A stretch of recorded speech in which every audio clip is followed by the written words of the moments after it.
você abandonar aquele lugar, já era, vão tomar conta, vão invadir, vão fazer coisa que não deve. E assim é com a palavra de Deus.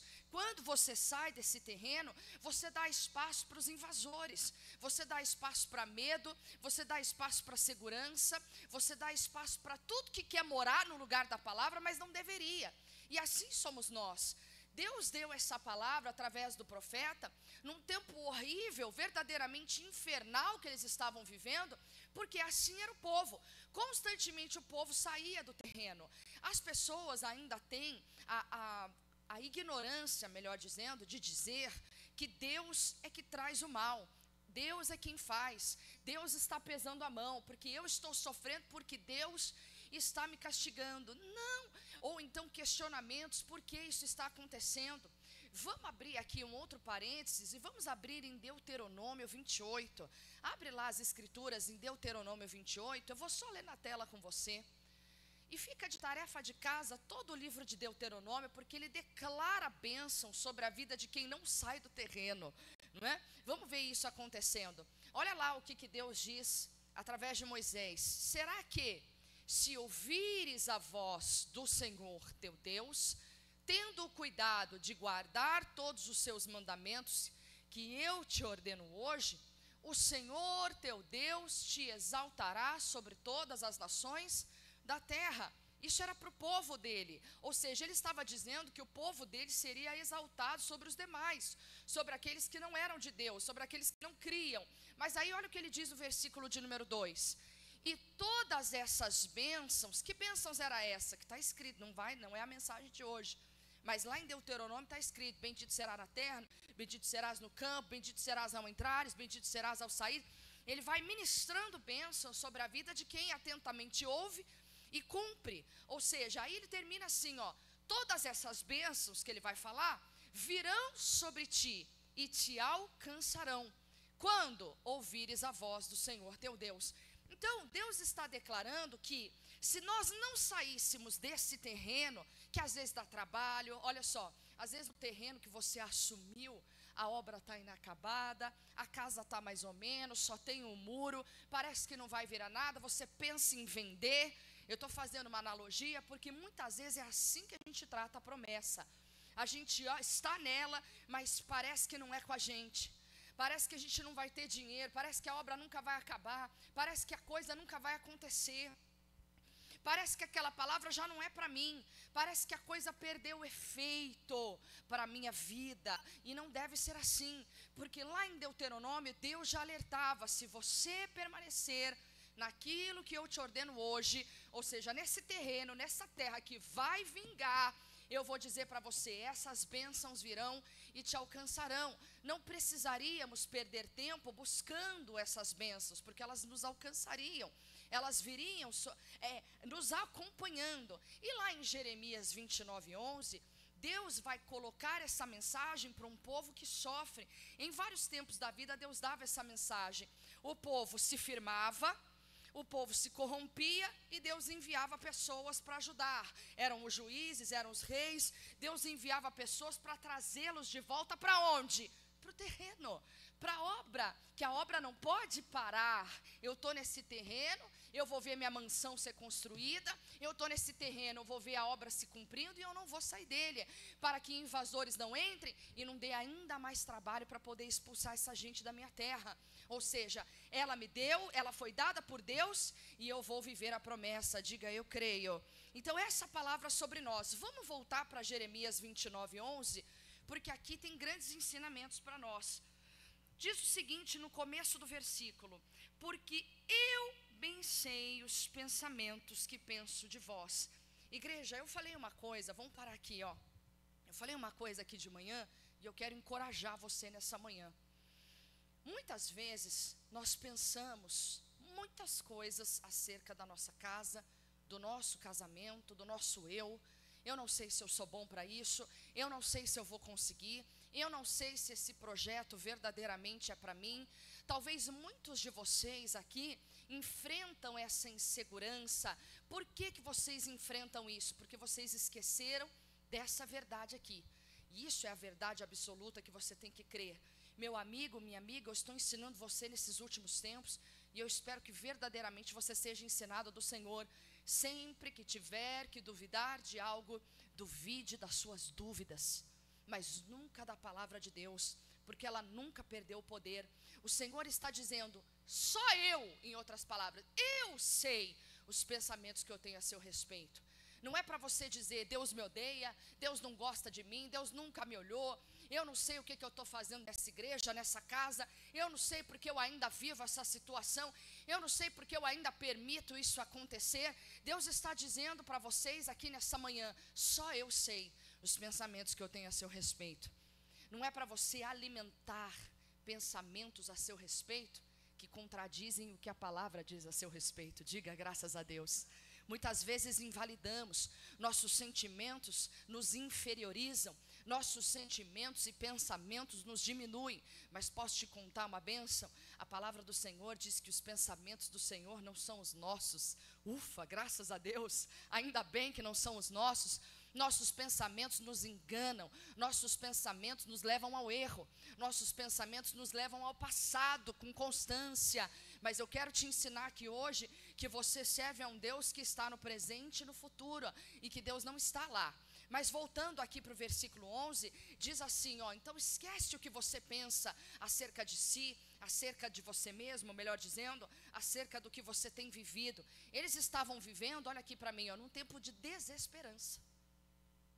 Num tempo de exílio na Babilônia, presos, muitos deles pensavam, eu nunca vou voltar para casa. Eu nunca vou voltar à vida que eu tinha antes. E pode reparar que nessa palavra aqui, Deus não vai prometer que eles vão voltar para casa. É muito forte que eu vou ensinar você aqui hoje.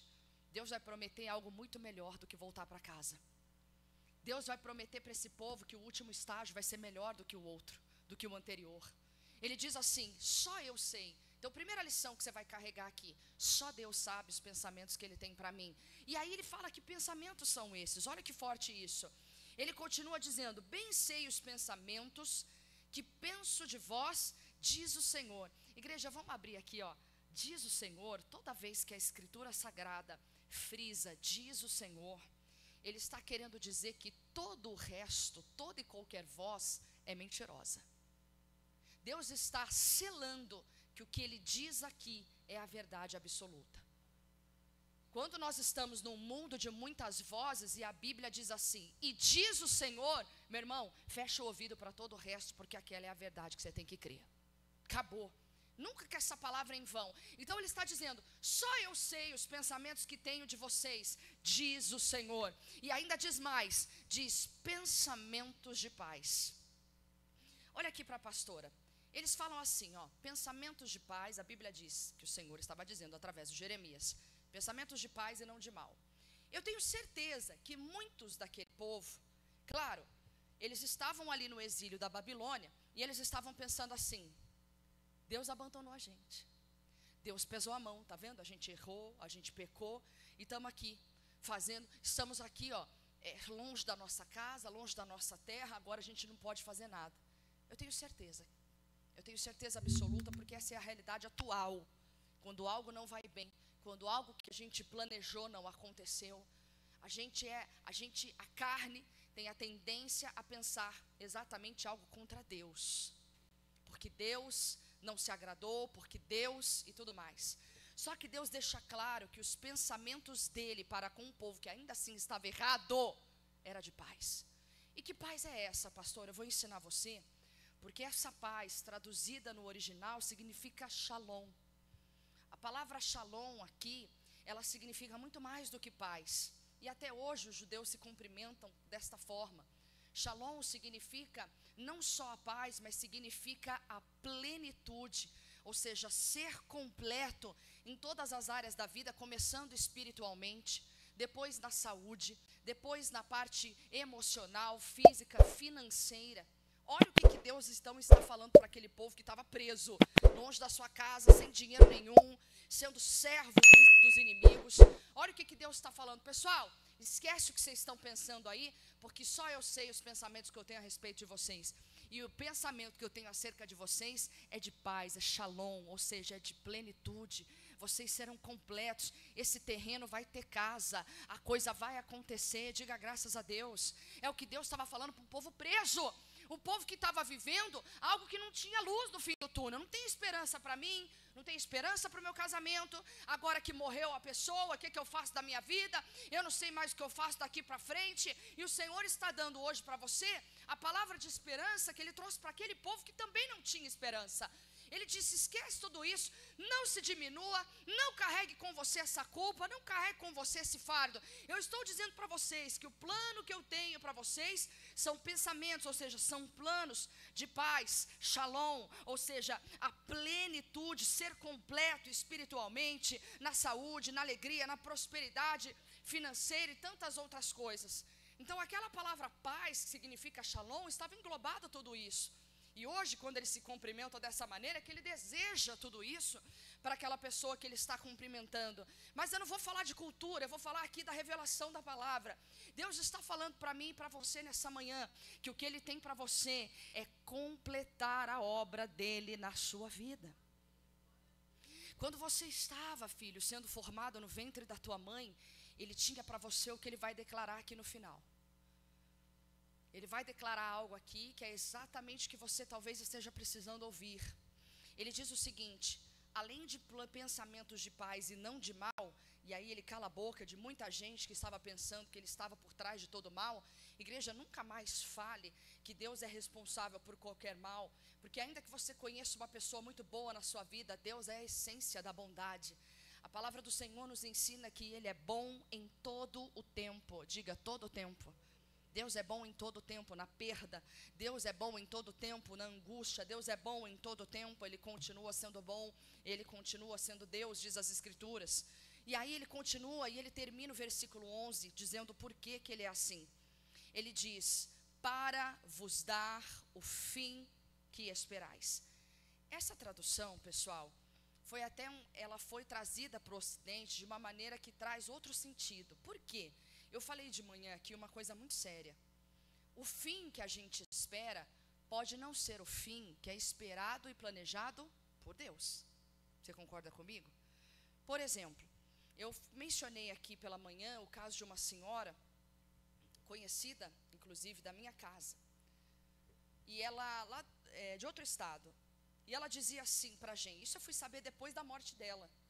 E aí ela dizia assim: eu não quero ficar...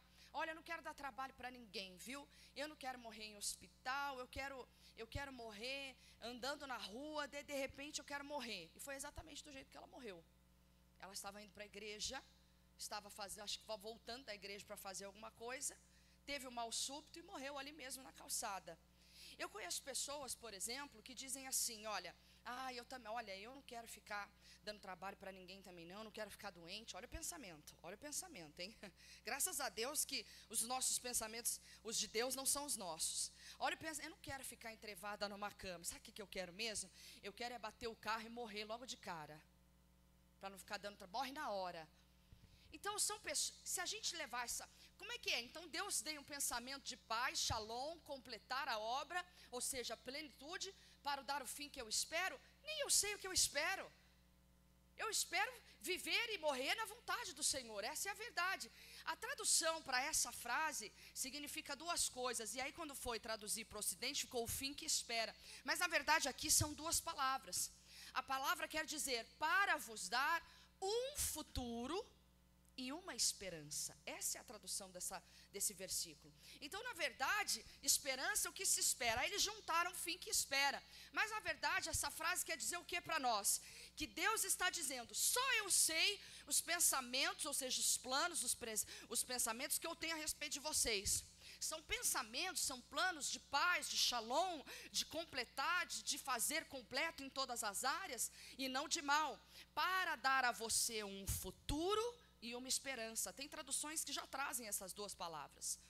Para dar a nós um... Então, peraí, pastora, a senhora está falando que Deus está dizendo para mim nesta manhã que o que Ele tem para mim é um futuro, pensamentos de paz no futuro, ou seja, o futuro que Ele tem, e Ele tem também a esperança. Deixa eu te falar uma coisa, que eu falei aqui de manhã, foi uma revelação muito forte que Deus trouxe aqui para nós. Dizem os estudiosos que a pessoa que pensa demais no futuro tem crises de ansiedade. E a pessoa que pensa demais no passado são pessoas que são depressivas. Mas nós temos um Deus que tem um futuro para nós, sim ou não? Ele está dizendo aqui, para dar futuro e para dar esperança, porque era um povo que estava preso e não tinha perspectiva nenhuma de vida. Talvez você hoje esteja vivendo, eu vou para onde, irmã Thaís? Eu não tenho mais perspectiva nenhuma na minha vida. Eu venho, mas a hora que Deus quiser me levar, não, peraí. Ele está falando que tem para nós um futuro. Então, deixa eu explicar para você uma coisa. Irmã Thaís, mas dizem que não é bom pensar demais no futuro. Depende da maneira que você pensa. Eu vou te dar um exemplo. Vamos supor que uma pessoa muito, muito próspera, pensa numa pessoa rica, mas rica da Silva. Ela chega para você e fala assim: minha irmã, vou fazer o seguinte, quando eu morrer, tudo o meu império aqui, tudo isso aqui que eu tenho vai ser seu. Tá aqui, já está, o seu nome já está no meu testamento. Não vai ficar para ninguém, vai ficar para você. Eu imagino você falando assim: glória, mas não quero que você morra, mas se morrer, glória a Deus. Vamos falar a verdade aqui. Você nunca mais vai ter que pagar um boleto. Nunca mais você vai ter que fazer nada. Porque tudo que a pessoa construiu vai ser seu. Está no testamento. Você vai pensar no futuro ou não vai? Vamos falar a verdade aqui. Claro que vai. Você vai fazer planos. Você vai falar: nossa, quando eu morar naquela casa, meu Deus do céu, vai ser lindo. Olha, meus filhos e tudo mais. Você vai fazer planos, sua cabeça vai estar ali. Mas você vai dormir tranquilo à noite. Sabe qual é o problema? O problema é que as pessoas pensam num futuro que não existe, que não está escrito nas escrituras. O que vai ser de mim amanhã? Será que eu vou morrer? Será que eu vou ter um AVC? Será que eu vou depender de filho? Meu Deus, eu não tenho nenhuma aposentadoria. E agora, o que vai ser da minha vida? É por isso que as pessoas estão tendo crises. Porque elas esperam um futuro ruim para elas. Elas esperam, estão sempre esperando algo que talvez nunca vá acontecer. São aqueles que sofrem por antecipação, porque esquecem do que foi prometido. Olha minhas anotações caindo aí. Esquecem daquilo que foi prometido. Pode deixar, pastor. Isso aqui é coisa de ontem. Isso aqui, pessoal, presta atenção aqui, ó. Então, o problema não é pensar demais no futuro. Porque aquele que pensa no futuro, mas tem a certeza de que tudo vai dar certo, eu pergunto para você, essa pessoa sofre? Não sofre. Está lá no testamento. Uhul. Vou usufruir. Mas por que a gente não tem esse pensamento acerca das promessas? Está vendo a família ruir, mas você não pensa no futuro que Deus tem para você? Porque você esquece dos pensamentos que Ele tem para você, que são de shalom, que são de paz, que são de plenitude. A gente pensa que vai se perder. A gente pensa no amanhã. Você está criando filho, aí vem alguém, vai deixar falar assim com você, daqui a pouco está dando na tua cara. Aí você vai começar a criar um futuro para eles. Você começa a pensar no futuro errado para os seus filhos. Você começa a pensar num futuro de doença para você. Não, porque nossa, eu me lembro quando a fulana de tal, meu Deus, ela sofreu tanto. Mas quem falou que você vai sofrer? Olha o que Deus está falando. Eu sei os planos que eu tenho para você. Apaga os seus que está tudo errado. Começa a viver os planos que eu tenho para você, que você, quando pensar no futuro, vai pensar como? Com alegria, com esperança. É o que o Senhor está falando para nós aqui nessa manhã. Diga graças a Deus. Você tem que crer no futuro que Deus escreveu para você. Quando você estava formadinho lá no ventre da tua mãe. Tua vinda aqui nessa terra não foi um acaso. E Ele não é para ser derrotado, não é para ser um fracasso. Ele deseja os pensamentos dEle para mim, é o que eu vou crer. Opa, então peraí. Deus está lá no meu futuro, pastora? Tá. E se Deus está no meu futuro, o que eu vou temer? Não pode me fazer um homem. Se Deus está no meu futuro, por que eu vou temer o futuro? Por que eu vou andar ansiosa? Por que eu vou andar aflito? Sabe por que eu ando aflito? Sabe por que eu ando ansioso? Porque eu não creio. Porque eu acho que vai dar tudo errado, pastora, no fim das contas. Uma vez eu ouvi um famoso dando uma entrevista. Ele bem novinho, alguns aqui até conhecem. Quando eu começar a contar a história, alguns vão lembrar de quem é essa pessoa. Uma pessoa bem conhecida das mídias. Ele dizia o seguinte: eu sempre fui uma pessoa muito negativa, porque eu carregava comigo o seguinte lema. Eu falava assim: bom, deixa eu pensar mal acerca de tudo, que se a coisa for boa, pelo menos eu não fui frustrado. Eu fui surpreendido do lado bom. Olha o pensamento. Então, eu achava que assim, tudo ia dar errado. Eu achava que eu não ia ser bom naquela profissão. Eu achava que eu não ia dar certo, porque se desse certo, eu ficava feliz. Agora, eu preferia evitar o sofrimento, olha que bobagem. Eu preferia evitar o sofrimento do que ficar esperando toda hora uma coisa boa e não viver aquela coisa boa. Só que ele disse que a filhinha dele, de 2 aninhos, descobriu um câncer nos olhos. E aí foi quando ele despertou. E ele falou assim, o que eu mais temia eu vivi. Parecia até a história do Jó. E ele falou, e aí depois que ele descobriu o câncer da filha, começou a tratar o câncer da filha e tal, e até hoje, porque senão ela ia ficar cega e tudo mais, e cuidando. E na entrevista ele falava assim, hoje eu já sou uma pessoa totalmente diferente. Porque não adianta você esperar o mal, você nunca vai estar preparado para o mal. Porque quando o mal veio, eu fiquei desolado. Foi a pior notícia que eu recebi na minha vida. Ou seja, além de eu ficar esperando o mal, eu vivi o mal. Aí depois ele falou assim, se eu tivesse esperado a coisa boa e o mal viesse, pelo menos eu vivi aquele tempo bom. Deu para entender aqui a coisa? Então ele falou assim, eu me tornei uma pessoa totalmente diferente. Hoje, se você conversar comigo, eu sou uma pessoa positiva. Vai dar tudo certo. É isso mesmo. Por quê? Se vai dar certo, pelo menos eu confessei que vai dar certo e vivi aquele tempo bom. Isso é uma pessoa incrédula falando. Agora você, o seu nome está no testamento, seu terreno está pronto para ser construído. Por que toda hora você sai de lá? Por que toda hora você deixa alguém invadir seu terreno? Dá trabalho para arrancar. Depois tem que entrar na justiça.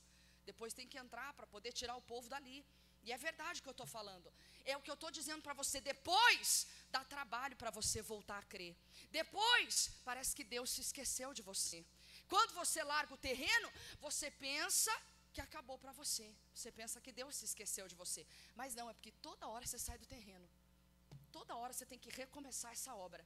Deus está falando para você, não lance mão do arado, continue crendo que eu estou no seu futuro e eu tenho para você esperança. Diga graças a Deus. No versículo de número 12, aqui também tem uma grande lição para nós. Ele diz o seguinte para aquele povo, e aqui vai surpreender muita gente. No versículo de número 12, ele disse o seguinte, Deus Todo-Poderoso, então, primeira coisa, me invocareis. Segunda coisa, ireis. Terceira coisa, orareis a mim. E aí sim ele vai fazer o que, igreja? Ele vai ouvir. Presta bastante atenção aqui. Parece que é tudo a mesma coisa, mas não é. Quando a palavra de Deus diz invocar ao Senhor, ela está dizendo para nós que nós podemos clamar por Ele em qualquer lugar. No banheiro da empresa, no quarto, no carro. A gente invoca ao Senhor em qualquer lugar que a gente está. Então ele está falando, mas ele diz assim, vocês vão me invocar e eu vou ouvir? Não, tem outras coisas depois, sim ou não? Então, invocar ao Senhor, nós podemos invocar em qualquer lugar. Mas ele diz no segundo verbo, ele diz ir. Ou seja, o que isso quer dizer para eles aqui na tradução original? Diz que era fisicamente. Ele estava dizendo para eles, o resumo foi o seguinte, vocês vão sair daqui. Vocês vão viver um futuro, vocês vão viver uma esperança. E quando vocês estiverem vivendo essa bênção, vocês vão invocar. E vocês irão, ou seja, vocês fisicamente irão ao meu lugar. É o que nós estamos fazendo aqui hoje. De manhã você invocou ao Senhor, meu Deus, muito obrigado, eu estou aqui hoje, daqui a pouquinho eu vou para a igreja, isso é invocar o Senhor. Mas você veio, sim ou não? Isso é o ato que você está praticando agora. Ir e depois você vai à oração. Meu Deus, agora sim, estamos aqui agora, em nome do Senhor Jesus, estamos aqui. Você cumpriu, o fato de você estar aqui hoje, você cumpriu exatamente o que Jeremias 12 está falando. Então me invocareis, ireis e orareis a mim, e o Senhor vai fazer o que hoje, igreja? Ele vai ouvir, pode ter certeza disso, diga graças a Deus. Se você está aqui hoje, você está cumprindo Jeremias 29:12, que era o futuro planejado. E aí ele continua dizendo agora no versículo de número 13. Buscar-me-eis e me achareis quando, ou seja, olha aqui para pastor, você vem fazer o que na igreja? Versículo 13. Deu para entender aqui o processo? Então você invoca ao Senhor, você vai até Ele, você ora e depois você busca e você vai encontrá-lo. Então ele está dizendo assim, buscar-me-eis e me achareis. Quando? Aí ele explica quando. Me buscardes de todo o vosso coração. Eu já expliquei aqui, mas não custa lembrar quando a Bíblia diz sobre o coração. O coração, igreja, envolve muitas coisas. Uma delas envolve a sinceridade. É aqui, quando você invoca, vai, ora e busca. Quando você faz isso, ou seja, o que você vai fazer na igreja, o que você já está fazendo. Porque eles não tinham templo para ir. Por isso que era uma palavra acerca do futuro. Eles estavam presos, eles estavam longe do templo. Mas você não, você está disponível e Deus também está disponível. Então ele está dizendo assim, ó: quando o povo me buscar de todo o coração. Primeiro ato, quando a Bíblia diz buscar de todo o coração, é buscar com sinceridade. E ser sincero para Deus, é poder expor aquilo que você tem falhado. O problema, sabe o que a gente faz, igreja? Por isso que a gente vive ansioso, depressivo. O problema é que a gente tem o coração sincero para o diabo. É quando você acorda de manhã e fala: eu sou um fracasso, eu não orei ontem, olha aí, ó, que lixo de dia, aí, ó, não dei atenção, meu casamento está indo para o ralo e tal. Isso não tem nada a ver com o processo. Você não invocou, você não foi, você não orou, você não buscou. Você está confessando suas fraquezas para quem então? Para o diabo. Você está alimentando. E tem pessoas, igreja, olha aqui para mim, ó, que dia após dia, isso cresce de uma maneira tão grande dentro dela, que ela assume aquilo como verdade. A ciência já fez vários estudos do poder da mente, daquilo que a mente acredita, e aquilo que ela acredita como verdade. Não é à toa que Jesus nos ensina a confessar as palavras dele, porque o cérebro acredita naquilo que ele ouve. Muito forte isso. Bom, isso é a parte da ciência, mas tem tudo a ver com as escrituras. Jesus era um homem positivo. Jesus não deixava ninguém desanimado. Jesus não deixava ninguém alimentar tristeza. Tanto que quando ele foi no velório, quando ele foi ali para ressuscitar o Lázaro, que a Bíblia diz que ele chorou, na mesma hora ele se angustiou e falou: vamos parar com isso, vamos embora, cadê Lázaro, vem para fora. Jesus não alimentava qualquer sentimento que poderia deixá-lo ele ainda pior, ou deixá-lo ali para trás do que a palavra garantia, deixar ele pensar no passado ou que um futuro incerto, de maneira nenhuma. Então, tem pessoas que têm sim, pastor, eu tenho coração sincero, mas para quem você tem sido sincero? Porque quando você é sincero em oração, a coisa é diferente. Então, ele está dizendo: buscar-me-eis e me achareis. Eu vou achar o Senhor, diga: eu vou achar, em nome de Jesus. Quando? Quando eu me abrir com sinceridade para Ele. Não é para os homens. Eu sou um lixo mesmo. Se quiser pedir o divórcio, pode pedir. Isso aqui não tem mais jeito nenhum, não. Não confesse, não seja sincero para o diabo, não. Seja sincero em oração. Meu Deus, aqui agora é eu e o Senhor e mais ninguém. É aqui agora e eu vou te achar. E o meu casamento também vai ser achado pelo Senhor, em nome de Jesus. A minha casa, os meus filhos. Mas não, isso aí não tem mais jeito, não. Você fala para todo mundo que não vira nada. Você fala para todo mundo que não tem mais amor. Você fala para todo mundo que não vira mais nada, seus filhos, sua casa. Você fala para todo mundo que não... Não, você não está sendo sincero para Deus. Você está sendo sincero para quem não deveria. E ele diz aqui: ainda mais de todo o vosso coração. Significa ser sincero. E não só sincero, é buscar a Deus com vontade. Pastorar, mas eu não tenho vontade. Eu também não tenho, irmão. Pergunta se eu tenho vontade de orar todo dia.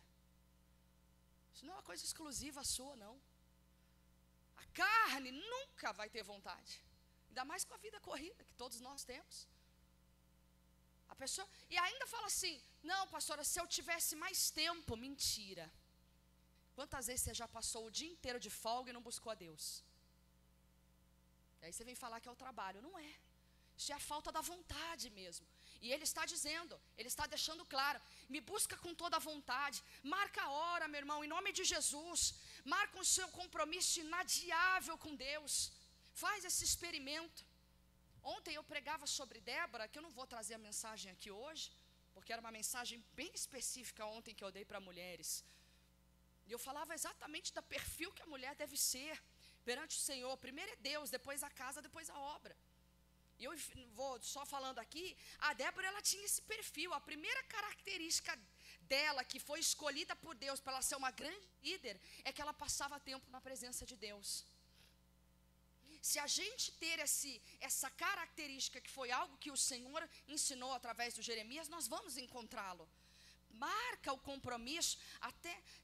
É aquela coisa, a pessoa vai fazendo sempre. Ah, mas sempre uma hora eu vou ter vontade. Não, às vezes nunca vai ter vontade, meu irmão. Mas você faz, porque você sabe que é isso que você precisa fazer. Diga graças a Deus. Meu irmãozinho, olha aqui para mim, ó. Eu acabei de falar de Deuteronômio 28. Eu acabei de falar que o único pedido que Deus fez para nós é: se atentamente ouvires a voz do Senhor teu Deus,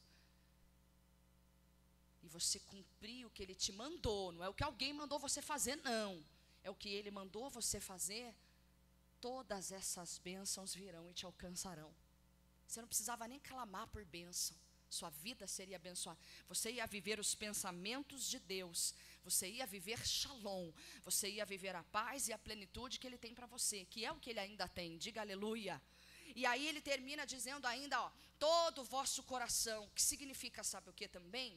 O coração, aqui dentro estão as nossas emoções. E às vezes tem gente, um exemplo, tá? Uma coisa que mexe muito com as emoções, por exemplo, são as canções. E tem gente que fala assim: ai, fulano não consegue orar se não colocar uma música. Ah, eu preciso colocar um louvor para poder entrar na... Não, é o que eu falei aqui agora. Invocar, você invoca em qualquer lugar. Você está no banheiro, você invoca a Deus. Você está no carro, você invoca a Deus. Mas aqui na oração, buscando ao Senhor com sinceridade, com vontade, se planejando para estar ali, e também com toda a sua emoção, não há problema nenhum. Tem pessoas que falam assim: eu preciso de uma canção para poder entrar na presença de Deus. Ué, coloca a canção, filho. Tampa os seus ouvidos para o resto do mundo, coloca lá o louvor. Eu duvido que você não vai entrar na presença de Deus. Começa com a emoção, meu irmão. Depois você vai entrando ali na presença de Deus, e aí quem está falando é o Espírito. Você mora no corpo, o corpo é feito dessas emoções. Não foi à toa que Deus falou de todo o vosso coração. Sabe o que Ele quis dizer aqui? Quando você busca Ele de todo o seu coração, é sem nenhuma distração. Deu para entender aqui a coisa? O louvor faz você entrar na presença de Deus. A palavra do Senhor diz através do salmista que nós temos que entrar na presença de Deus com o quê? Com louvores. Caso você não saiba, é isso que está escrito ali. Não há nenhum problema. Às vezes você, pastor, eu não sei nem o que eu falo na oração. Começa cantando. Oh, Jesus, vou lembrar da canção que o irmão cantou lá.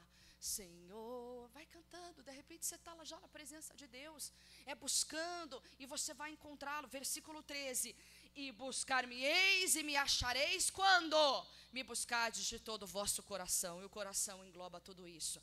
Igreja, o que eu quero ensinar você aqui hoje, Deus tem para nós sim, pensamentos de shalom, paz, abundância, deixar você completo em todas as áreas da sua vida. Eu pergunto para você, é ou não é motivo para você sair daqui com um sorriso daqui a aqui, porque você está no testamento? Deu para entender? Meu irmão, você está no testamento. Minha irmã, você está nesse testamento que Jesus falou: esse é o novo testamento no meu sangue.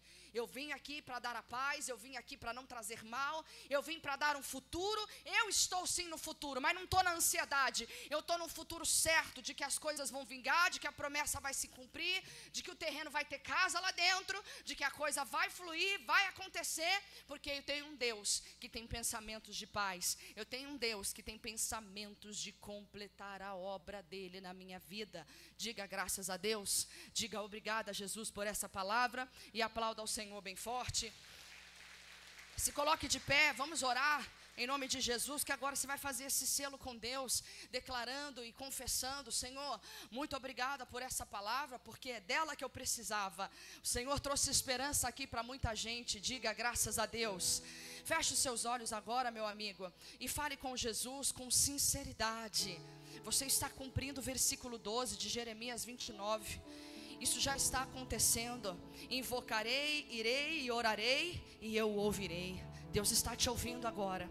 O que é que você precisa falar para esse Deus que está te ouvindo nesse momento? Então fale com Jesus nesse momento.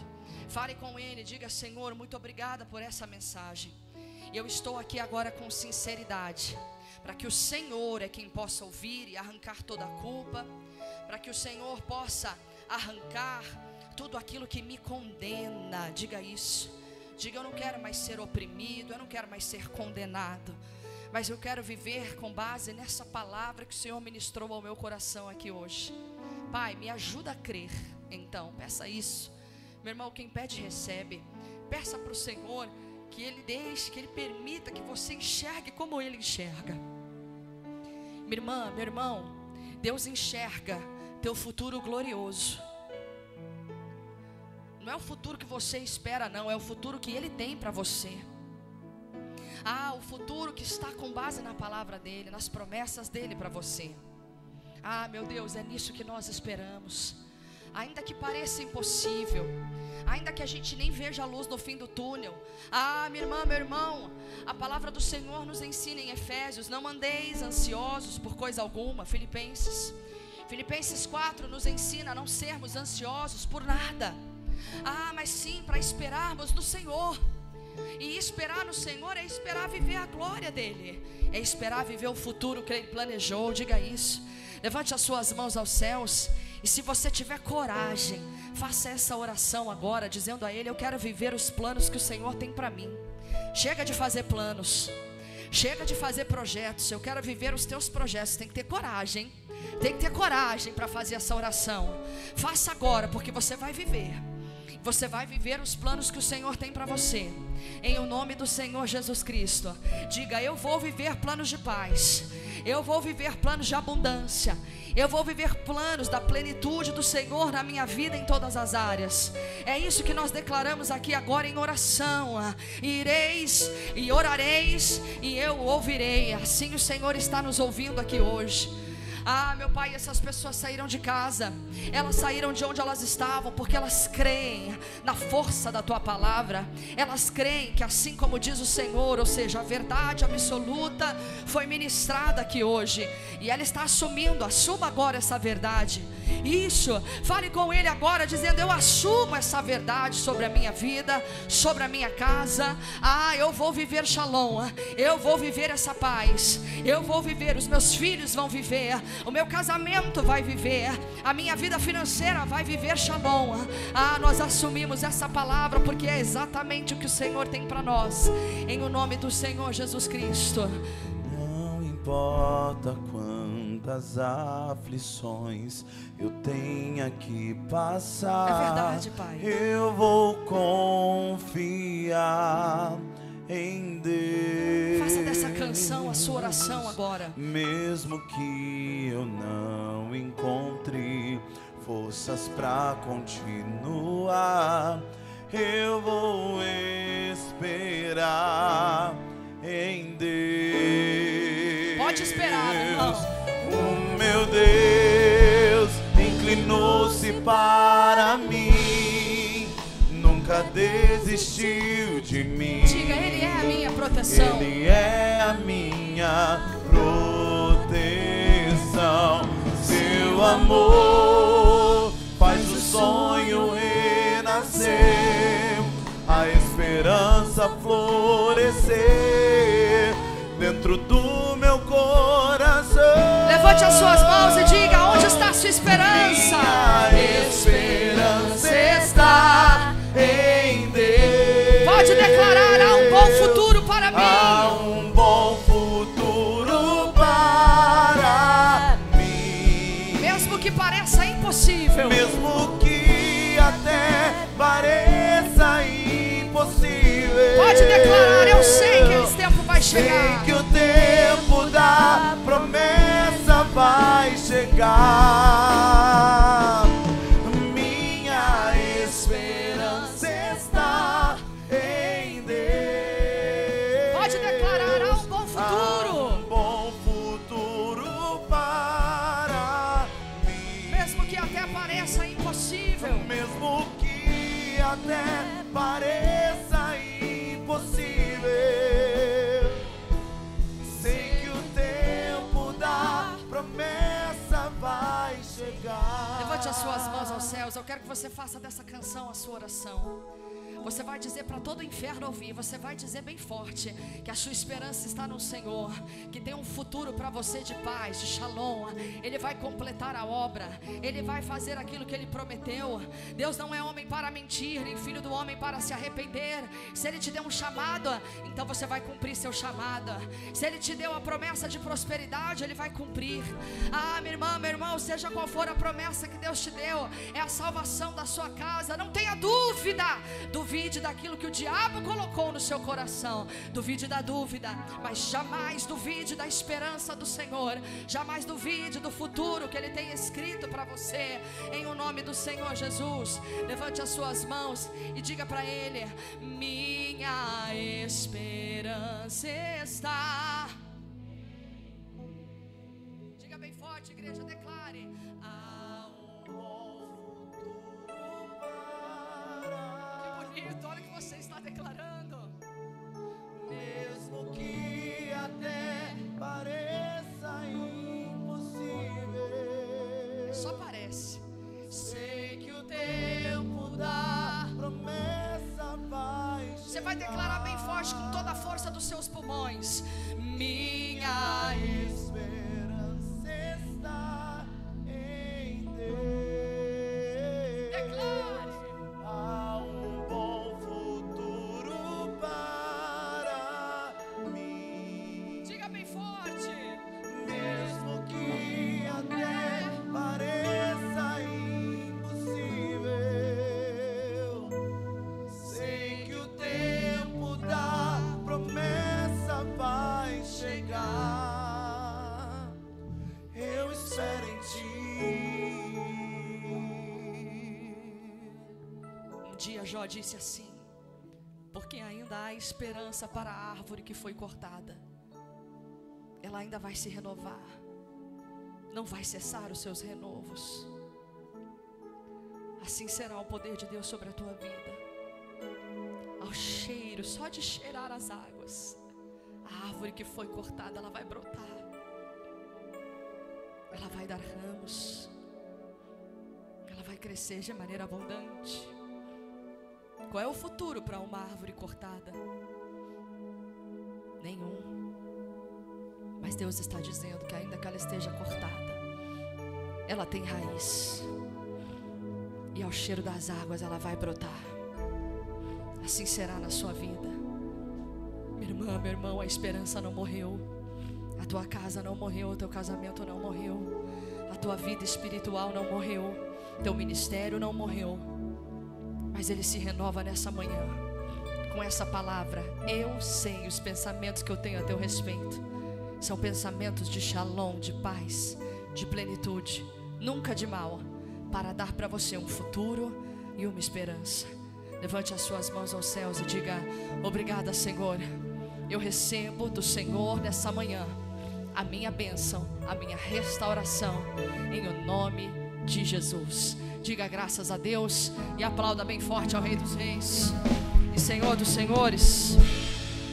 Graças a Deus. Aleluia. Glória a Deus. É ou não é para você sair daqui com alegria no rosto? Pode ter certeza, não é para você sair. Não, você vai sair feliz da vida, porque você tem futuro, você tem esperança, e o futuro quem traçou foi o Senhor. Amém? Graças a Deus. Hoje aplaudi bem forte mais uma vez. Obrigada, Jesus. Sente-se, por favor. Mais alguns recadinhos aqui na reunião de hoje, e a gente já ora para voltar para casa na bênção e na paz do Senhor e ter a melhor semana. Olá, meus amigos, que alegria ter você aqui no meu canal. Se essa mensagem falou ao seu coração e ele está cheio de gratidão, e você sente agora no seu coração de fazer uma doação, faça agora em nome do Senhor Jesus, porque a obra precisa. Basta você fazer a sua doação através do Pix doacoins@iigd.com.br e em seguida mande o comprovante para nós através do WhatsApp 19 991 07 49 14.